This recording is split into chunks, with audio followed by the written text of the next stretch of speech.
हानिया भी कहती हो मैं दिलजीत दे नाल फिरी हाँ, मैं बादशाह दे नाल फिरी हाँ, मैं पूरा जहान फिरी हाँ, मैं इधर उधर सारी जगह फिर के थक गई हैं, लेकिन आसिम मैनू तेरे बगैर कोई जचदा नहीं। दोस्तों सबसे पहले तो मैं एक ऐसी खबर के बारे में बात करूंगा जिसके ऊपर बात करते हुए मुझे खुद बड़ी हैरानी हो रही है कि यार इस पर मैं क्या बात करूं, और मुझे समझ नहीं आ रही कि आजकल क्या रिवाज चल रहा है। जब भी कोई पाकिस्तानी सेलिब्रिटी उम्रा करने जाती है और उम्रा करके वापस आती है तो आते ही वो ऐसे कोई कपड़े पहनेगी या ऐसा लिबास पहनकर कोई वीडियो बनाएगी जिस पर लोग तनकीद नहीं गालियां देंगे। एक एक्ट्रेस मॉडल हैं जिनका नाम है ज़ैनब रज़ा। ये तमाशा में बेसिकली ज़्यादा फेमस हुई थी और उसके बाद ये मॉडलिंग भी करती रही, ड्रामों में भी आती रही, और तमाशा में इनका लग रहा था कि उमर शहजाद के साथ अफेयर पक्का हो गया क्योंकि वहाँ पर इन दोनों की बॉन्डिंग बहुत ज़्यादा थी और यूँ लग रहा था कि ये जैसे ही तमाशा के घर से बाहर आएंगे तो शादी कर लेंगे। खैर जब ये बाहर आए तो उस वक्त तो इन दोनों ने यही कहा कि घर में अकेला होता है बंदा, किसी ना किसी के साथ दिल लग ही जाता है, मुकर गए दोनों। और फिर उमर शहजाद ने मोहब्बत किसी और से की, तमाशा के घर में दिल जो है वो ज़ैनब के साथ लगाई रखा और बाहर आते ही उन्होंने शादी किसी और से कर ली।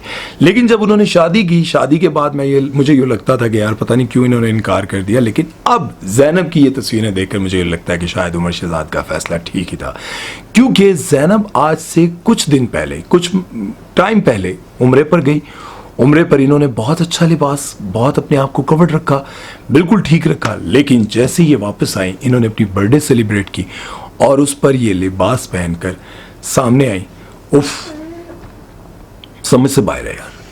देखिए एक एक्ट्रेस है जिनका नाम है जर्निश खान, वो बहुत बोल्ड थी, बहुत मॉडर्न थी, बहुत खूबसूरत, आंखें प्यारी, पर्सनालिटी, और अच्छे ड्रामे मिल रहे हैं, बड़े ड्रामे मिल रहे हैं, लेकिन उम्रे पर जाती हैं और वापस आती अपनी सारी पुरानी तस्वीरें डिलीट करती हैं, शोबिज़ इंडस्ट्री को खैर बात कहती हैं और कहती हैं कि बस अल्लाह मुझे माफ़ कर दे।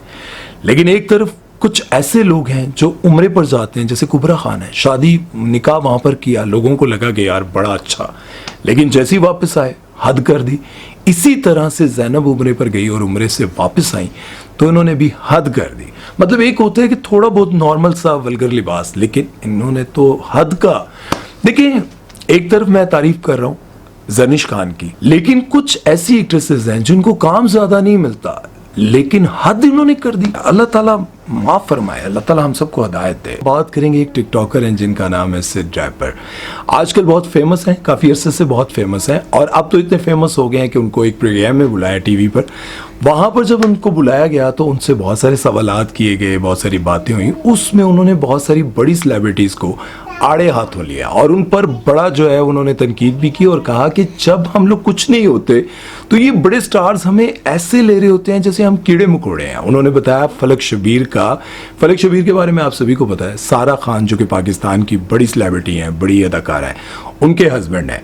वो बताते हैं, एक सिद रैपर बताते हैं कि भाई जब हम कुछ नहीं थे, यानी कि हम छोटे मोटे सिंगर थे, हम घर से बड़ी मुश्किल से जाते थे, ये लोग हमें पैसे भी नहीं देते थे, हम लोग अपना शौक पूरा करते थे और वहाँ पर गाने की कोशिश करते थे, लेकिन हमारे गाने इतने अच्छे होते थे कि फलक शबीर जैसे बड़े सिंगर अगर उस प्रोग्राम में आ रहे हों तो वो पहले पूछते थे कि तुमने कौन कौन से गाने गाने हैं, तो हमारा लैपटॉप मंगवा कर उनमें से हमारे गाने डिलीट कर देते थे कि ये कहीं वो वाला गाना ना गा ले जिसकी वजह से ऑडियंस इसको जानने लग जाए।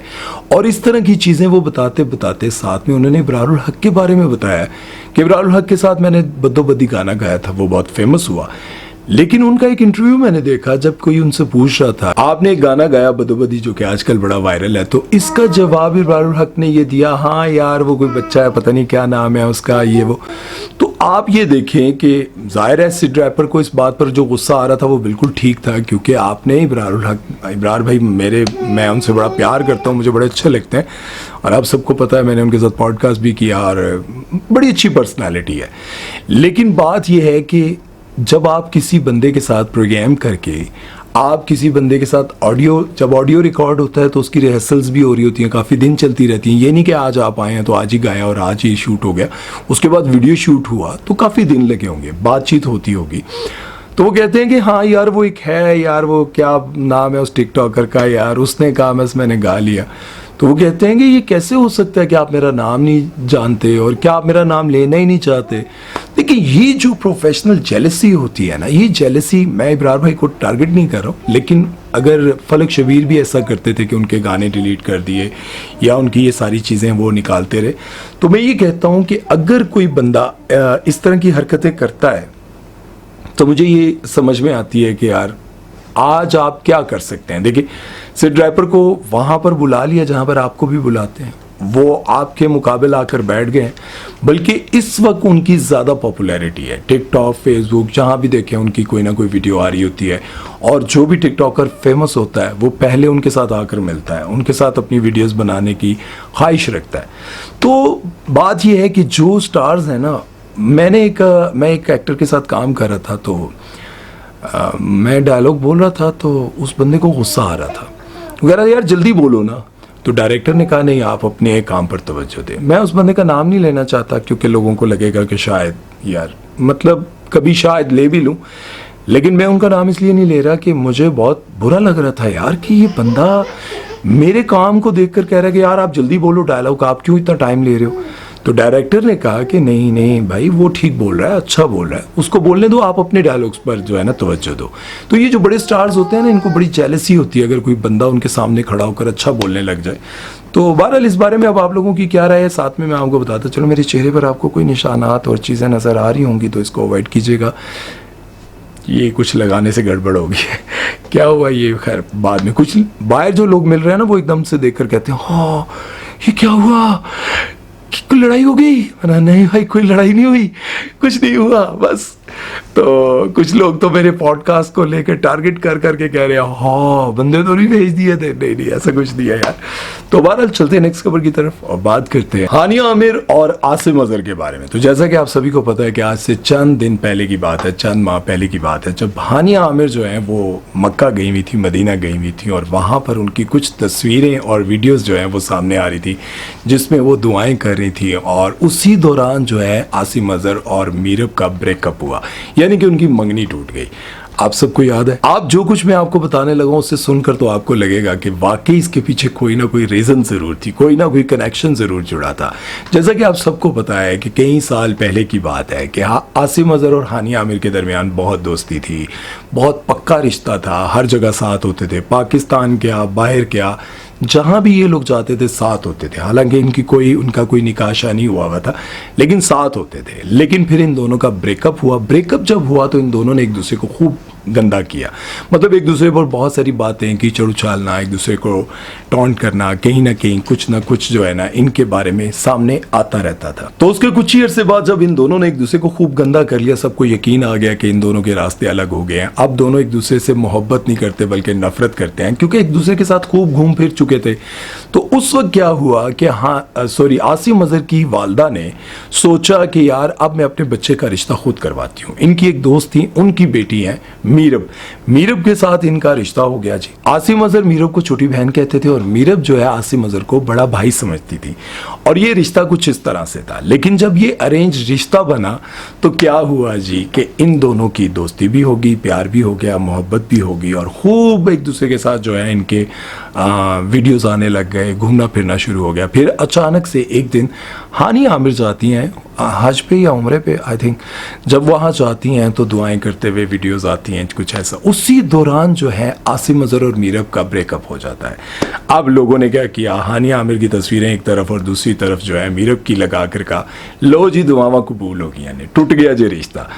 अब उस वक्त लोगों को लगा कि ये मजाक है, ये ऐसा है वैसा है। लेकिन अब जब आसिम अजहर के कॉन्सर्ट सामने आ रहे हैं और वहीं पर आपको हानिया आमिर बिल्कुल स्टेज के सामने खड़ी हुई नजर आती है और यशमा गिल भी साथ में, और हानिया आमिर को जो है आसिम अजहर गाने डेडिकेट कर रहे हैं, ए गाना तेरे मारू तू लौट के आई, तुझे देख के मेरा दिल धक धक करता है। बहरहाल आसिम अजहर जो है ना वो बिल्कुल दीवाने हो गए हैं फिर से। और इसी दौरान जब हानिया आमिर और आसिम अजहर का ये वीडियो क्लिप सामने आता है और वायरल होता है, तो मीरब के भाई ने एक पोस्ट लगाई। उस पोस्ट को देखकर यूं लगता है कि मामला कोई गड़बड़ है, मतलब दाल में कुछ काला है। वो ये पोस्ट उन्होंने लगाई कि वक्त की एक बात बहुत अच्छी होती है कि वो सब कुछ सामने ले ही आता है।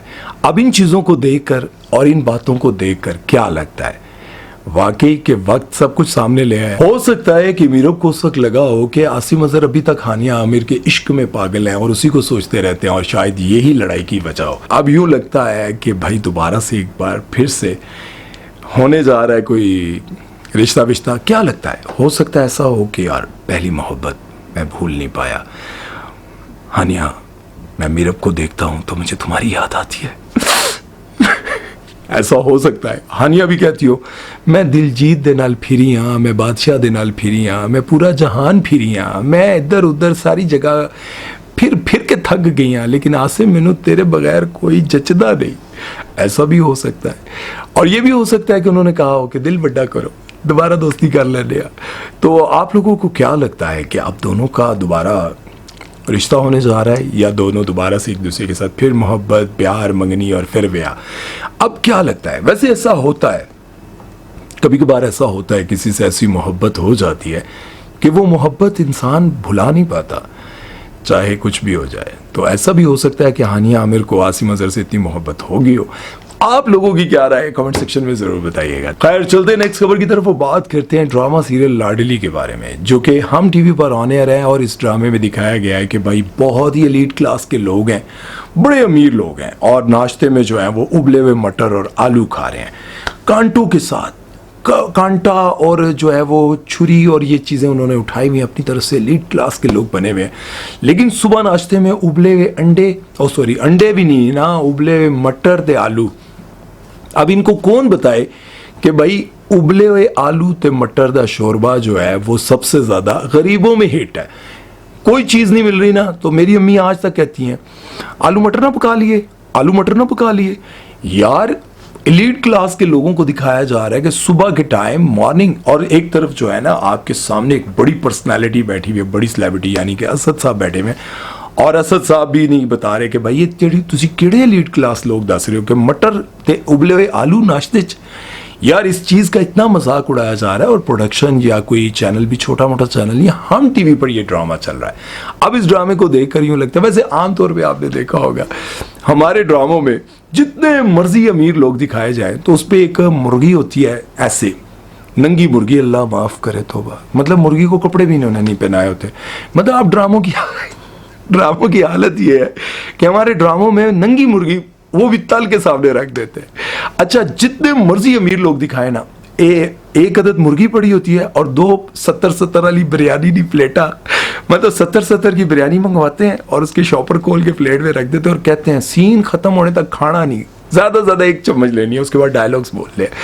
जितने मर्जी अमीर लोग हों हर जगह पर, मुझे तो यूँ लगता है कि शायद वो चिकन भी जो है ना आर्टिफिशियल हो, मतलब वही चिकन जो है ना ला के रख दिया गया हो। भाई कौन सा ऐसा अमीर बंदा है जिसके घर में खाने पे स्टीम पड़ा होता है? जितने अमीर लोग हैं यार, यकीन जाने उनके घर पे मैंने भी कोई ना कोई अमीर बंदा बुला ही लेना है यार। मैंने आज तक किसी अमीर बंदे के घर में नहीं देखा कि भाई उसने उबले हुए मटर रखे हों मेरे सामने, या उबले हुए आलू रखे हों, या किसी ने स्टीम ला के रखा हो। भाई जितने अमीर लोगों के घर में जाए ना, अगर तो वो देसी खाने वाले हैं तो वहां पर हमें मिलेगा सिर्फ मटन मिलेगा। भाई यहाँ पर खाना दिखाते हैं वो वाला 70 वाली बिरयानी ते 1 मुर्गा, वो भी नंगा। और तो और इस ड्रामे में एक और बोंगी ये दिखाई जा रही है कि भाई जो अमीर बंदा है, जो बिजनेसमैन है, वो तारीफें कर रहा है, वाह भाई आज तो खाना बड़ा मजे का बना है, किसने बनाया? आज तो बहुत मजेदार लजीज खाना है। यार हद है, मटर वो भी उबले हुए, वो भी लजीज, हद हो गई है यार। आप लोग मुझे ये बताएं कि आपने आज तक कौन से एलीट क्लास के लोगों के घर में सुबह सुबह उबले हुए मटर ते आलू वेखे? ऐसा तुझी मैंने कमेंट सेक्शन में जरूर बताना।